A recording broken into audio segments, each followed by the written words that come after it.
if you are like 100% coaching is not for me, that's cool. Then don't do coaching. That's all good. If you're kind of like curious and whatever, do your research, do your homework, try some of the free stuff, look what their free stuff is. Is it of value? Or as you said, it's the same 5 things repackaged with a different angle and a different font and a different thing.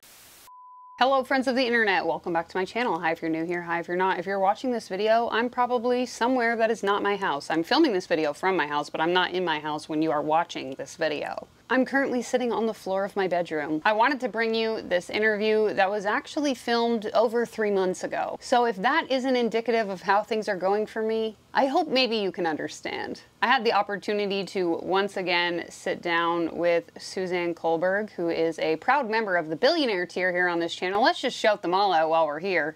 Thank you so much for being here. Suzanne and I sat down to chat about her experience in the coaching industry, more specifically, positive experiences she's had. She shares advice for those of you that are still considering hiring a coach. I thought that this video would be important because while yes, I spend a ton of time snarking on the industry, pointing out issues that I have with the industry personally, things that I believe to be problematic or rather questionable, I still often receive comments that ask anything along the lines of, well, if I want to hire a coach, how do I make sure that I don't get scammed? And so I thought Suzanne would be a good example of an individual who is currently an active coach in the industry, but also is well aware of the problematic behavior that's happening in the space. And so her and I go into a discussion around how to seek out a good mentor, what good mentorship looks like, how to find the type of program that's going to fit your learning style, as well as a multitude of other things that I'm not just going to rehash. You can watch the video to find out. But thank you so much for being here. If you enjoy this content, be sure to give it a thumbs up. Subscribe to my channel if you're not already. I will say, for those of you that have been here a while, we did launch merch last week. So if you're interested in checking that out, I will have it linked in the description. I will try to remember to pin it in the comment section as well. And I do believe that YouTube should have the ability to showcase my store. So if you want to just scroll a little bit under this video, you should be able to see what's available. And yes, if you were wondering, everything is priced in US angel numbers. Once again, thank you so much for being here. Shout out to the channel VIPs before we get started. Let's go ahead and jump right into the conversation.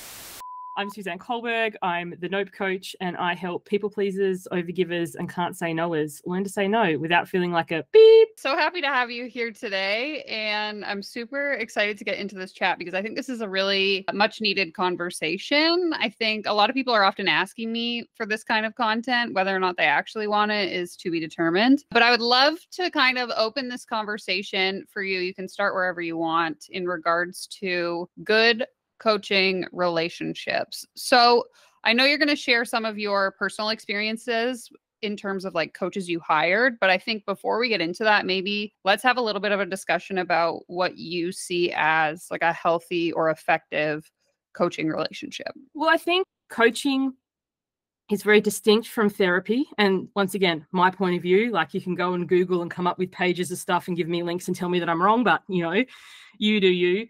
Is the way I see therapy is more unpacking things from the past. Like you may go into trauma or you may go into things that have happened to you when you're younger and a lot of talking about previous experiences. And coaching is more from where you are now to where you want to go. So we don't really, like, not that you can never touch the past because obviously everything's interwoven, but it's not the big talk things. The coach really doesn't say a lot. And that's, I think, another thing too. Coaching can get confused with therapy or can also get confused with consulting. And I know you talk a lot about coaches coaching coaches to become coaches and building the pyramid, and you have so many videos about that. But it's like when I'm talking about coaching here, it's not coaching people to be a coach. It's coaching as in, I wanted coaching for myself, like as an individual. So if you're feeling stuck or overwhelmed and not thinking depressed or wanting to unpack the past, but just like, I need some help to get out of this so I can take the steps forward. That's what I went to coaching for as a client. And that's what I do with my own clients. And I've forgotten the question now. So no, that was pretty much it. I was just kind of curious your perspective on like a healthy coaching relationship or like what good coaching or coaching. Oh, yes. There's one other point I was going to say to that. And once again, this is my personal opinion. You don't have to agree with me. Maybe it's because I'm an introvert. Maybe it's because I'm shy and socially awkward. But I don't think you can get the same experience from a big container when there's thousands of people, where it's a race to the chat box to will they see my question or won't they, versus an actual coaching experience where the coach gets to know you. How do you tick? Who are the important people in your life? What do you have going on? What is your actual goal? Not, are you in my niche and do you meet this? And we're all wanting to create this together. So I'm not knocking like that. You can have good experiences in big containers, but I don't think it's the same. You need to be very self-led. And if you're that self-led, then what are you going to the coaching for? Because you could just do it by reading a book or something. So in my experience, either one-to-one, but sometimes one-to-one can be cost prohibitive or many other things, or a small group, but where you actually get to know the person. So like if your face came up and be like, hey, that's Danielle, not like, oh, that's somebody in my cohort. Yeah, I remember joining a like marketing coaching thing. This was like back during the pandemic. And there were literally like thousands of people on these calls. And it was like, we have hot seat coaching for 5 people. So you're like, pick me, pick me, pick me. But then otherwise you're just a number. The chat box. And yes, you can get value from listening into someone else's coaching 100%, even if people aren't in the same scenario as you. I'm not debating that. But it's very different than, because what I'm going to recommend to you, knowing your backstory and the things that you have going on, is going to be very different to what I recommend to somebody else. And so if you're just listening in or fly on the wall when there's thousands of people, it might not be relevant to your situation. Because say, the people that I work with who are introverted, shy, people pleasers, don't ask for their needs to be met, them making a phone call or asking someone, can you watch my kids, to them would be a huge step. Whereas to someone else would be like, what do you mean? Like you just say, so it's very nuanced. And I don't think you can get that in those big containers.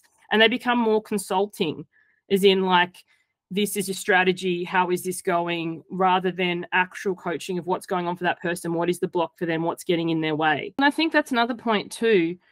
The style of program is going to vary from person to person. Some people might thrive off those bigger groups and containers and they really get energy in that from it, whereas I'm exhausted before we even begin. If it's a race to the chat box and is my question going to be chosen or is it not, part of my past people-pleasing thing would be like, oh, well, they don't want to hear from me or something. So I think it can reinforce whatever story you're bringing into it inadvertently if it's not handled well. So everyone's going to have their own preferences. But for me personally, the very first coach I hired was one-to-one, and it was 3 sessions a month and then like a integration week or whatever word. Everyone has their own lingo.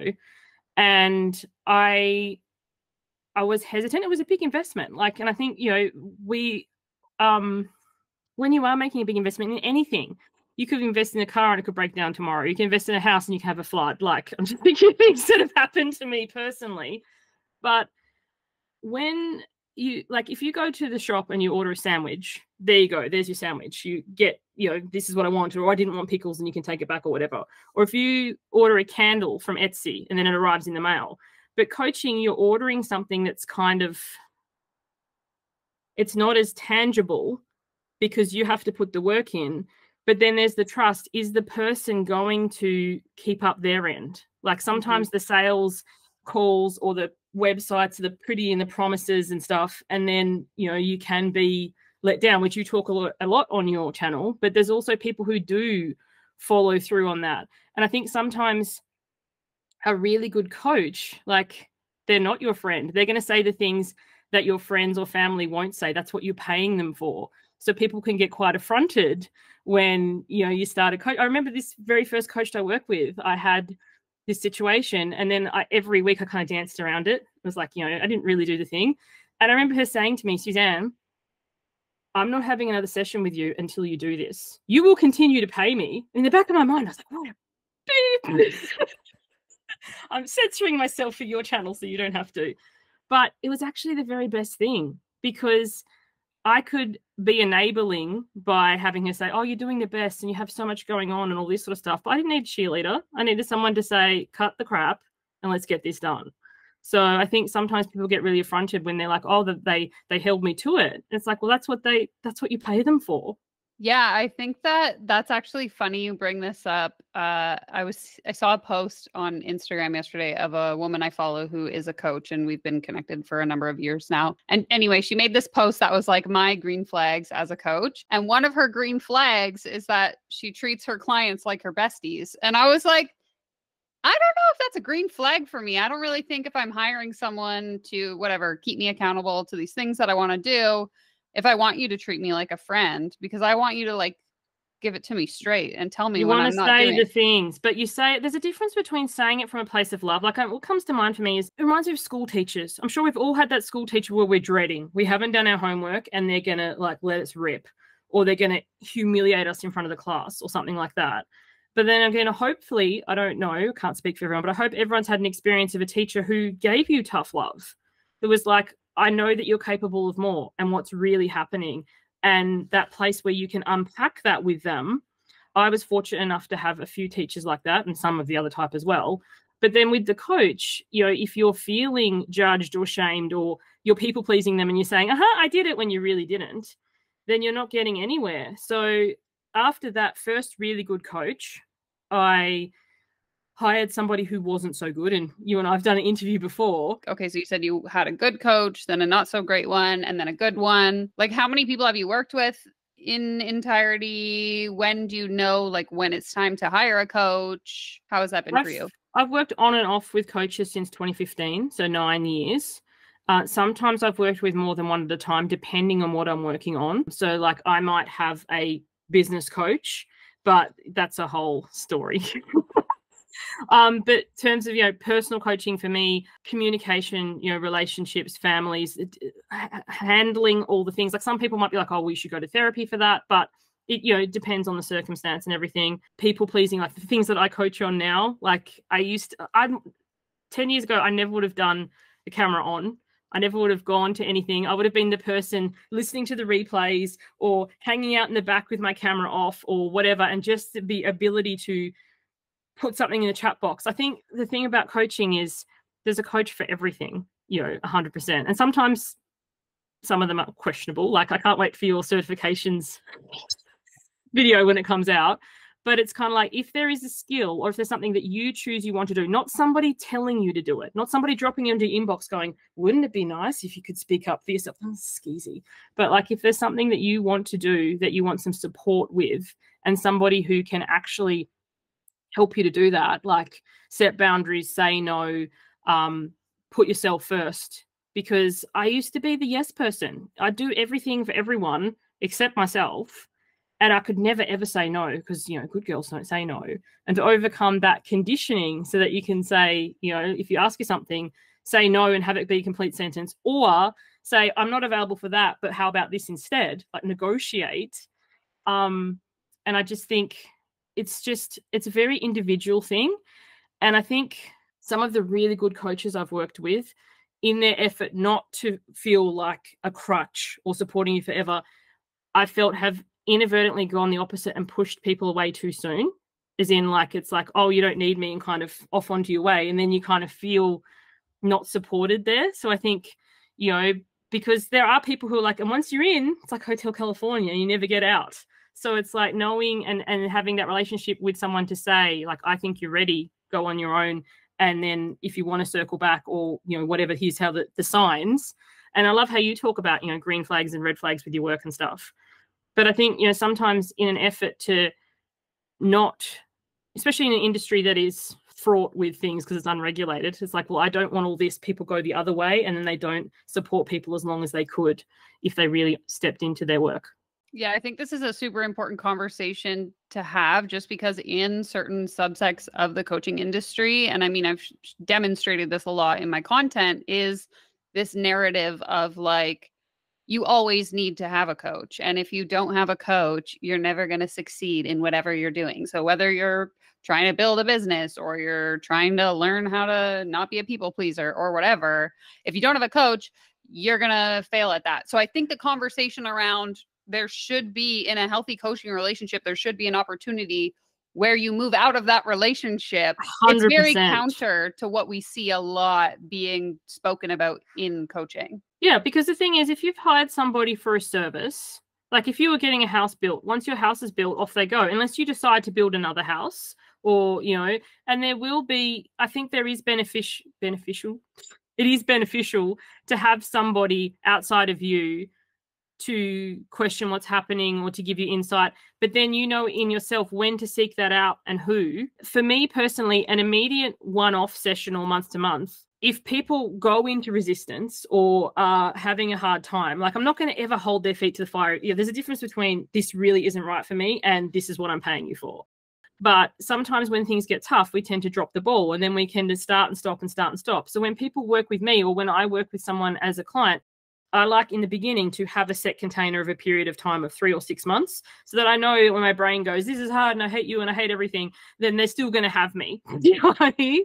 But when that has finished, so when I finish with my clients, we finish that initial container, I don't then hold them to another package. For them, for people who've worked with me before, they can just reach out if they want a one-off session or do something bespoke because we've had that level of transformation. So they're not like left off, totally ignored, but they're not also, then we just sign another package and sign another package, which we see so many people do. But, you know, for me personally, I don't have a coach currently. I'm thinking that I would like somebody again soon. And if you're watching this, don't freaking pitch me. Like, I saw your interview and I was wondering if you want to hire me. Oh my gosh. People do stuff like that. It's exactly horrible. But it's kind of like, then it's for me to decide what is it that I want support with. Like for me, I'm transitioning my business model. So it's kind of like, you know, someone to see the things that I don't see, help me keep my eyes on the bigger picture rather than what's happening in this immediate sense and know that it takes time. Like I'm thinking, weird analogy, but if you go to the cinema, I'm taking my kids to the movies this afternoon. It's why it's front of mind.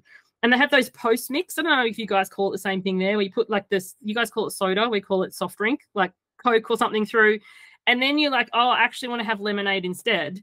When you change it for a little bit, they're going to have a crossover and be contamination. So when you're making a pivot in your life, business, personal, or whatever, and you can see, I want to be there, but right now I'm here, having that person outside of you to keep reminding you, this is where we're going, don't get stuck in the weeds of being right here, I think is really beneficial. Yeah, I think that there's like definitely an opportunity if you are someone that's looking for that accountability piece, there is an opportunity to effectively leverage coaching, I think, to help with that. But at the same time, I think that, again, just this narrative of like, if you don't have that accountability, you're going to be unable to succeed on your own. I don't believe that at all. Yeah, it's a crock. And also too, what is accountability? Because the thing is, accountability, people like, you know, I can just hire someone. I don't want every week to go to do the thing. Like, you know, I don't want to be talked down. I don't want a mad teacher thing, nor do I want a cheerleader. You did it. Yay. I shouldn't tease like my daughter's a cheerleader. They're incredibly strong and amazingly fit people. But,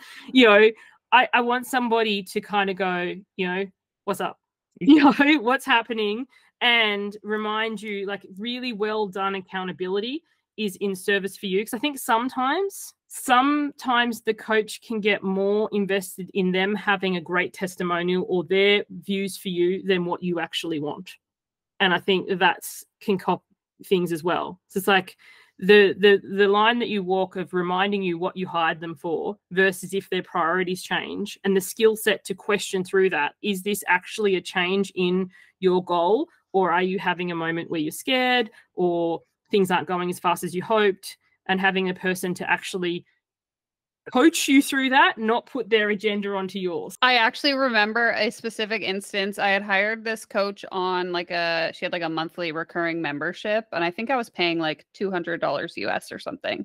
But anyway, she's like teaching us how to set up our own memberships as well. And I wanted to follow a specific like lower cost model with like, you know, set it up a specific way. And she was like, no, the model that I'm teaching is formula ABC. You charge minimum this amount of money. And I was like, okay, but that doesn't fit like my demographic and the things that they're looking for. Nope, this is the way we're doing it. Yeah, and that's not coaching, in my opinion. That becomes more consulting or something else. So like when I wrote my book, I hired a book coach, and my goal was to finish my book, Danielle. Like, obviously I wanted to publish it or whatever, but like the reason I hired this person was to finish writing the book. And then she started going on about PR and getting me on TV shows and whatever. And I was like, I don't want any of these things. I don't want to be on a television show. I do an interview via Zoom or, and she's like, we ended up parting ways. And I didn't ask for a refund. I was like, okay, maybe I didn't read the fine print and, whatever. But it was like, I had hired to get the book finished. That's what I wanted. And I think sometimes the person's goal, and she even said inadvertently, like, but what about me? I'm like, what about you? I paid you $5,000. Like, I paid you to get my book done. What happens after this and clients you get as a result? That's a bonus. I think that's the thing, the push for testimonials or whatever. Like, obviously ask for them 100%.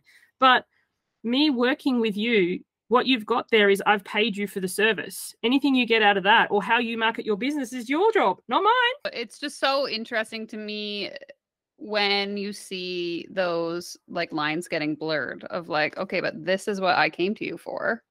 And now you're telling me I have to do it this way because it benefits you. Like, shouldn't it be benefiting me? Or if they say like, no cookie cutter, no this, no that, and you think, oh, okay, and you have that initial call, the first few calls, and you're feeling like you're starting to open up, and then they start insisting you do something.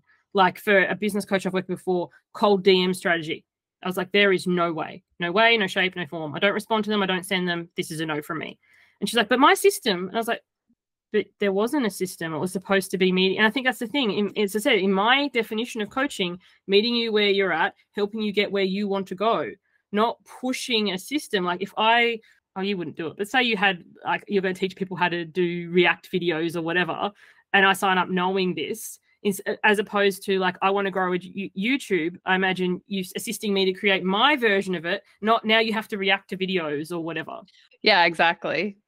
I'd be curious then to hear your thoughts on, because this is another common question that comes up in the comments, is like, how do I find these positive coaching relationships? How do I find a good coach? How do I decipher, who is what? Well, for me personally, and once again, it's going to be different. It's not fast. A good coach isn't getting you on a sales call to close you. They're not offering you a free set of steak knives or a bonus month or a discount if you sign today. Like, there's no pressure like that. You can follow whatever content the way that you follow them, social media, podcast, YouTube, or whatever, like, approach from a distance, newsletter. I like to read, so I'm on people's newsletters lists, and I will respond, because so often people will ask for a response, but then you never hear back or whatever. So that to me is an immediate red flag. If they're like, respond to me and tell me what you're struggling with, and then you just don't hear anything back, it's like, well, you're just doing that for the stats or whatever. Like, no thanks. But like, have that relationship with them before you hire them. And the other thing you could do is ask them, could you work together in a smaller way? Like a 6 month or your 3 month, a big commitment like this is a huge commitment. So do they have a free or low cost way that you can connect with them, try them out, see if it works for you? And also, you're hiring them for a service. So if they're completely has to be done like this and whatever, maybe they're not the person for you. But also too, sometimes, like I'm thinking the last person who hired me, if you're listening to this, you know who you are. She was like, this is what I want. And she told me. And I said, I can see that. I'm not the coach to deliver that. And here's why. This is why. I'm not saying I think your idea is dumb. I just don't think this will work. And here's why. And then she was like, you're 100% right. So we started talking about the other thing. So it's like, it's a negotiation, or it's a discussion. It's not you have to have it this way, or like, there's no power over. It's kind of a thing. So the thing is, if they do use testimonials or whatever, if you're savvy, could you reach out to them and ask? Because the thing is, I'm an avid testimonial giver. I'm on lots of people's sites and stuff. And if people reach out to me and ask, it'll be interesting, because sometimes I haven't given permission for that testimonial, or I don't remember. So I'll be like, I don't know, whatever I said in the testimonial. But if someone reached out to me and said, what do you think of this Danny O'Ryan chick? I'll be like, oh, you've got to watch all her videos. They're amazing. Like, you can tell by the person's response. So like, ask around, but not in a gross, let's get on Reddit and drag them through the mud kind of way, but in a, genuine, like, what's your experience of this person been? And also look up, like, type them into Reddit and stuff. If you can't find anything, chances are, that's probably more of a green flag. Not ever a promise, but yeah. Yeah, I saw, I don't know if it was a conversation I was having with someone or what, but they were saying that they were going to hire this coach. They started looking through the testimonials, started Googling the names of the people that were in the testimonials, realized that all of the testimonials came from like other coaches. And then that was how they determined that this coach was like a coach of other coaches and not actually a life coach like they were marketing themselves. So, Well, I think that's an interesting point too. As I said, first thing is what is you're looking to hire the person for? And even in business, like business coach is so broad. What mhm. is your strategy that you're actually focusing on? So like for me, the person I hired who said that they would meet me where I was at and take me forward, I found out later were an Instagram DM specialist. If they'd said that, I never would have hired them in the first place because I don't really do Instagram. Like I have one to show that I've got a business front, but I'm rarely ever on there. So it's kind of like I think sometimes people are afraid like to say no. There's 8 billion people in this world. So sometimes, if someone honestly says no to you, but then they recommend someone else, I believe karmically that comes back to you. So not being afraid to say like this isn't a fit or not this person, but how about this? And also take some time to follow them, to have a chat with them, to see if they're a fit, and start accessing and actioning the free tips that they give. If they've got a podcast and they give some ideas, try them out.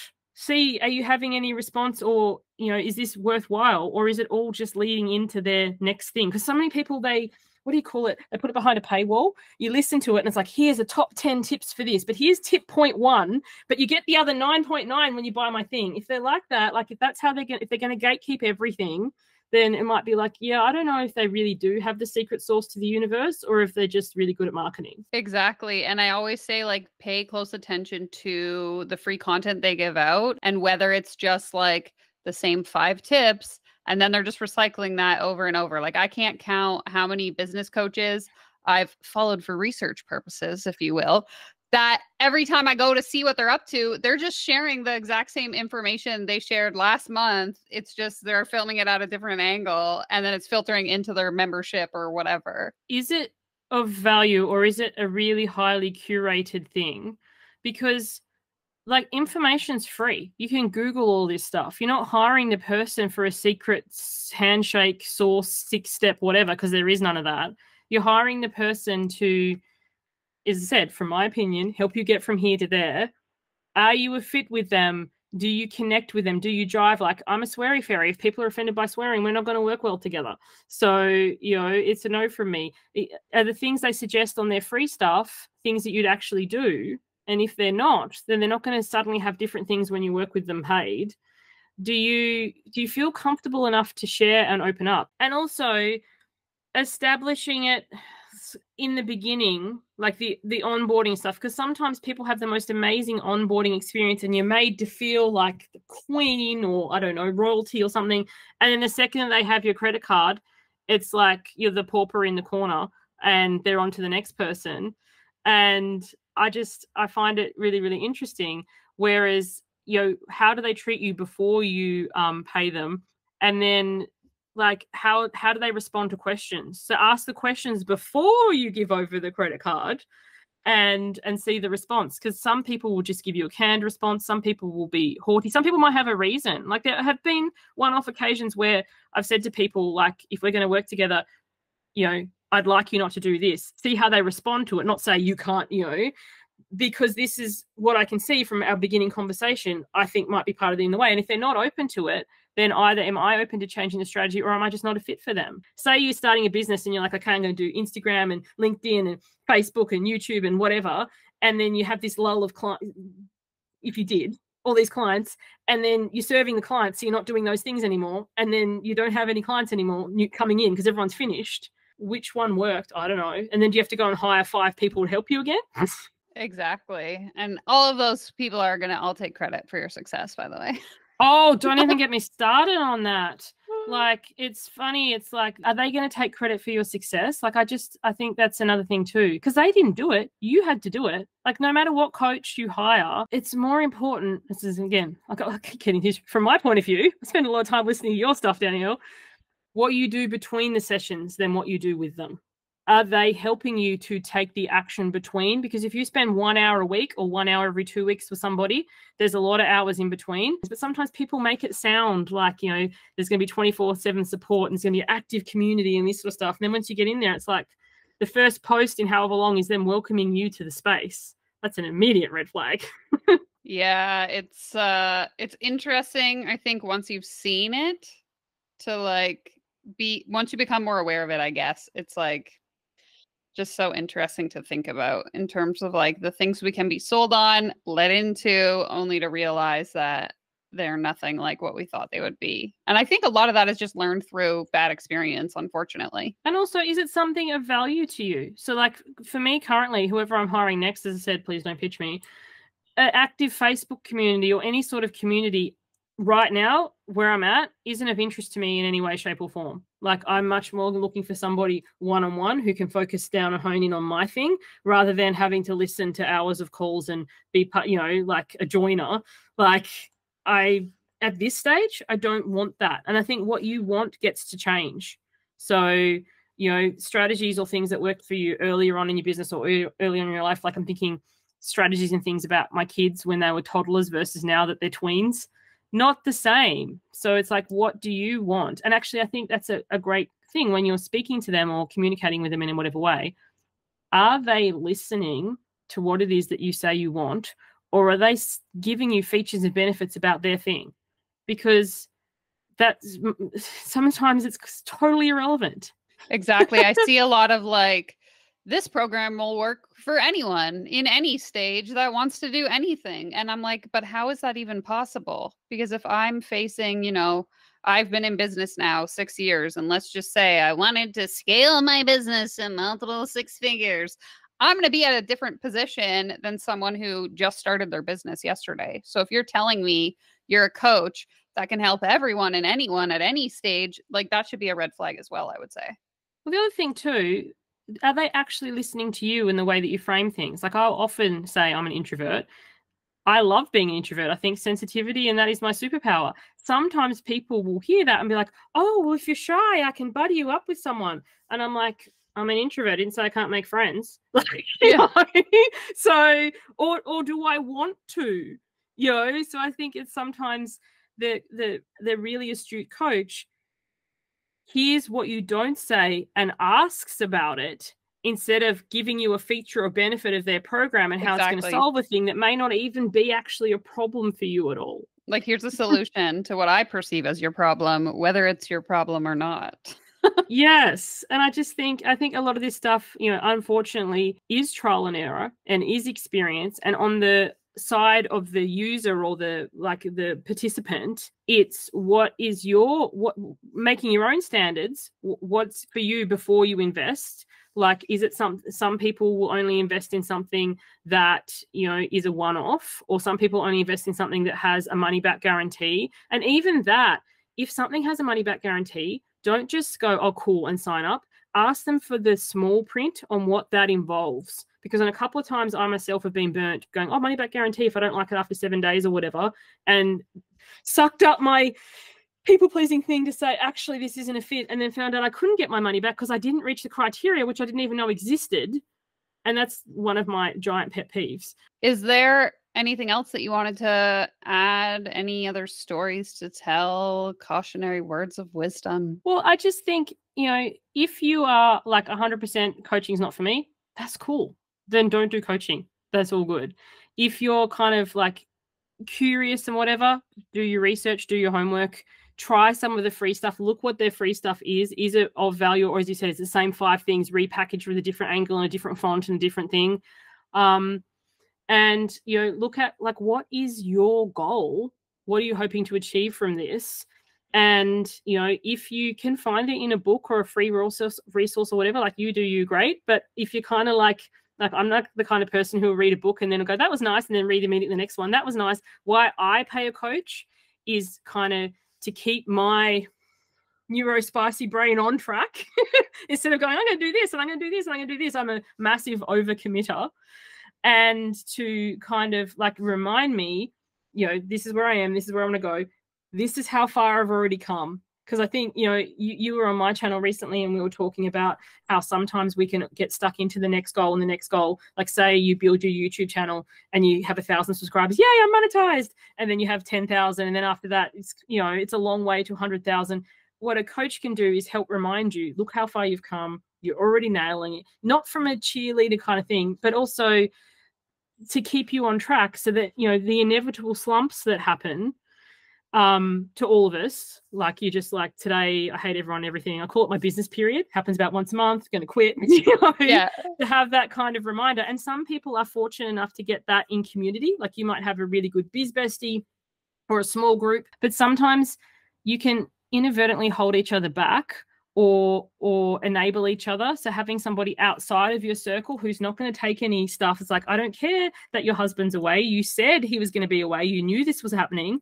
Like, yes, your kids are sick and that's unfortunate, Suzanne. However, kids get sick and you know this, like to remind you not to take any BS from yourself so that you keep turning up and taking the action in whatever it is that you're working towards. For sure. Yeah, that's super important. I appreciate that sort of parting advice. I think that it's easy for people to, I guess, kind of like get caught up in the hype and thinking that, you know, I can do it on my own, or this coach is going to solve all my problems. And so hearing a little bit more of like a realistic perspective of what that can look like in practice, I think actually, I think that's a great sound to finish on. Never hire from this person's going to save me. You're not broken. And you know, it's kind of like it's going to be incremental, but so it's kind of like, don't believe the hype, don't do it on a Hail Mary, but also like realistically what it is that you're looking for and does it meet your needs? And if not, then just no. If it's not a hell yes, it's a no.